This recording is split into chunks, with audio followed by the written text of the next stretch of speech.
Hello friends, welcome to Shah சமையல். இன்றைக்கி நம்ம பாதுஷா வீட்டில் எப்படி செய்கிறதுன்னு பார்க்க போகிறோங்க. பாதுஷா வந்து நல்லா உள்ள ஜூஸியாகவும் வெளியில் கிறிஸ்பியாகவும் சாஃப்டாகவும் இருக்கும். ரொம்ப ஈஸியாக வீட்டில் ஒரு 20 நிமிஷத்தில் நம்ம பாதுஷா ஈஸியாக குயிக்காக செஞ்சிடலாங்க. இதை பாருங்கள், நான் உங்களுக்கு ஒரு பாதுஷா வேறு பிச்சு காமிச்சிருக்கேன். உள்ளே பாருங்கள் எவ்வளோ அந்த சிரப்லாம் இறங்கியிருக்கு. இந்த ரெசிபியை நம்ம எப்படி செய்கிறதுன்னு பார்க்கலாம். அதுக்கு முன்னாடி நீங்கள் இன்னும் ஷா சமையலுக்கு சப்ஸ்கிரைப் செய்யலைன்னா ரெட் கலர் சப்ஸ்கிரைப் பட்டனை ப்ரெஸ் பண்ணிவிடுங்க. பக்கத்தில் இருக்கிற பெல் ஐக்கானையும் ப்ரெஸ் பண்ணிவிடுங்க. உடனுக்குடன் எங்களோட நோட்டிஃபிகேஷன்லாம் உங்களுக்கு வந்து சேரும். இந்த வீடியோ பிடிச்சிருந்துச்சுன்னா லைக் பண்ணி ஷேர் பண்ணி ஏதாச்சும் ஃபீட்பேக் இருந்தால் கமெண்டில் சொல்லுங்கள். இப்போ பாதுஷா செய்கிறதுக்கு ஒரு பவுலில் 1 கப் அளவு மாவு எடுத்துருக்கேங்க. அதில் ஒரு 2 சிட்டிகை உப்பு, 1 டீஸ்பூன் அளவு சர்க்கரை, 1/4 டீஸ்பூன் அளவு பேக்கிங் பவுடர் சேர்த்துருக்கேன். அப்புறம் 2 டீஸ்பூன் அளவு தயிர் சேர்த்துருக்கேங்க.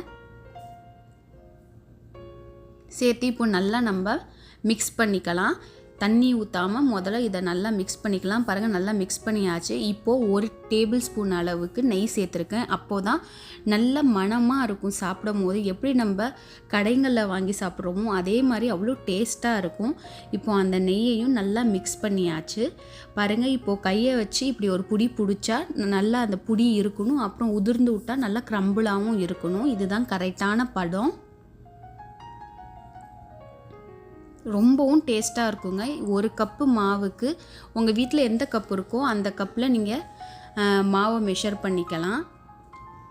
இப்போது 1/4 கப் அளவு தண்ணியை சேர்த்து ஒரு சப்பாத்தி மாவோட பதத்துக்கு பிசைஞ்சிடணுங்க. ரொம்ப லூஸாக இருக்கக்கூடாது, ரொம்ப டைட்டாகவும் இருக்கக்கூடாது, மீடியமில் இருக்கணும்.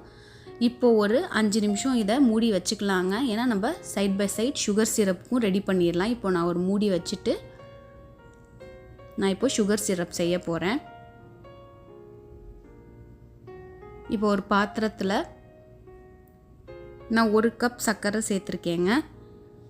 சேர்த்துட்டு அதில் 1/4 கப் அளவு தண்ணி சேர்த்து கொஞ்சோண்டு ஏலக்காய் பொடியும் சேர்த்துருக்கேன். சேர்த்து நல்லா மிக்ஸ் பண்ணி விடலாம். இப்போது லைட்டாக கொதி வர ஆரம்பிச்சிருச்சு. இப்போது கலருக்காக உள்ளே நல்லா அந்த ஜீரா போணுச்சுன்னா நல்லா ஒரு கலர் கொடுக்கும். அதனால் 1 pinch of orange food colour சேர்த்துருக்கேன். இப்போ நல்லா சர்க்கரை எல்லாம் கரைஞ்சிருச்சு. இப்போ நம்ம வந்து 1 கம்பி பதம் வர வரைக்கும் நம்ம இதை கொதிக்க விடணுங்க. 1 கம்பி பதம் வந்துருச்சுன்னா நம்ம ஸ்டவ் ஆஃப் பண்ணிடலாம். இப்போது நெக்ஸ்ட்டு வந்து நான் அந்த க்ளோஸ் பண்ணி வச்சுருந்தேன் இல்லையா, அந்த மாவை எடுத்து இப்போ சின்ன சின்ன பால்ஸாக நான் எடுக்க போகிறேன். உங்களுக்கு மினி பாதுஷா வேணாலும் சின்னதாக நம்ம குலோப் ஜாமுன் செய்வோம்ல அந்த அளவு எடுத்து கூட பண்ணலாம். நான் ஒரு மீடியம் சைஸ் அளவு பாதுஷா செய்கிறதுனால ஒரு சின்ன பால், ஒரு எலுமிச்சம்பழம் சைஸ் மாவு எடுத்திருக்கேன்.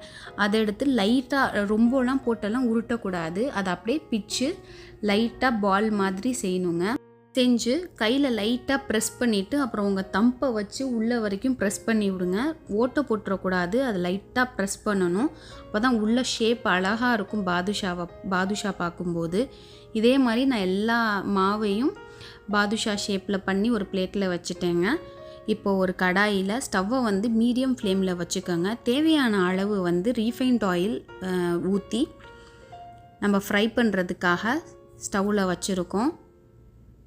எண்ணெய் வந்து சூடாச்சுன்னு பார்க்குறதுக்காக ஒரு சின்ன மாவு உருண்டையாக எடுத்து எண்ணெயில் போட்டோடனே உடனே பொரிஞ்சு மேலே வந்துடணும்.